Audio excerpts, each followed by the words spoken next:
Bila masuk rumah dan nampak ruang yang kemas, perasaan jadi tenang tanpa sedar. Itulah benda pertama yang aku rasa lepas susun semula ruang menggunakan kabinet jenis panjang dengan banyak laci ni.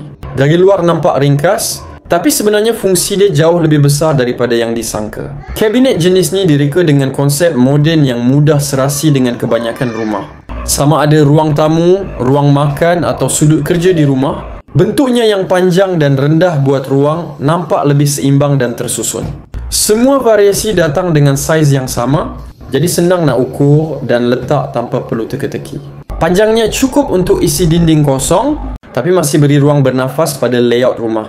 Persamaan paling ketara antara semua variasi ialah susunan. Laci yang banyak dan praktikal. Setiap laci direka untuk kegunaan sebenar harian, bukan sekadar hiasan. Barang kecil yang selalu berselerak seperti dokumen, kabel, alat elektrik, buku atau barang rumah boleh disimpan ikut kategori.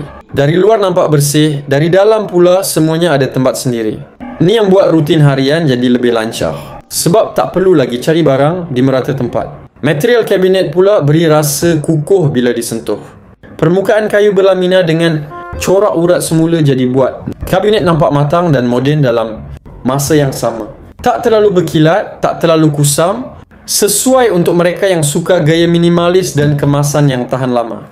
Semua variasi berkongsi kualiti kemasan yang sama. Jadi dari segi rasa dan visual, pengalaman pengguna kekal konsisten. Kaki besi yang mengangkat kabinet dari lantai bukan sekadar elemen reka bentuk. Ia bantu dari segi kestabilan dan memudahkan kerja pembersihan. Habuk bawah senang dicapai tanpa perlu alihkan kabinet. Ini benda kecil, tapi sangat dihargai bila dah guna lama. Kabinet nampak ringan dari segi visual, ruang pun rasa lebih luas walaupun storan bertambah. Apa yang buat kabinet ni relevan untuk ramai orang ialah fleksibilitinya. Hari ini boleh guna sebagai kabinet storan, esok boleh jadi kabinet hiasan. Dan bila susun semula rumah, ia masih sesuai tanpa nampak janggal.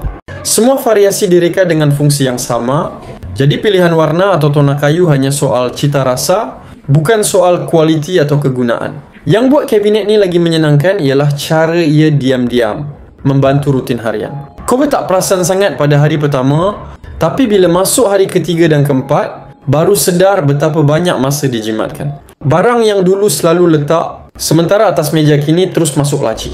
Tanpa berfikir panjang. Lepas guna beberapa hari, perubahan pada ruang rumah memang jelas. Rumah nampak lebih teratur, kurang serabut dan lebih menyenangkan untuk berehat. Kalau kau tengah cari penyelesaian storan yang praktikal, kemas dan sesuai untuk jangka panjang, kabinet ini memang pilihan yang masuk akal. Jangan tunggu ruang rumah makin berserabut. Check out sekarang dan mula susun rumah dengan lebih tenang hari ini.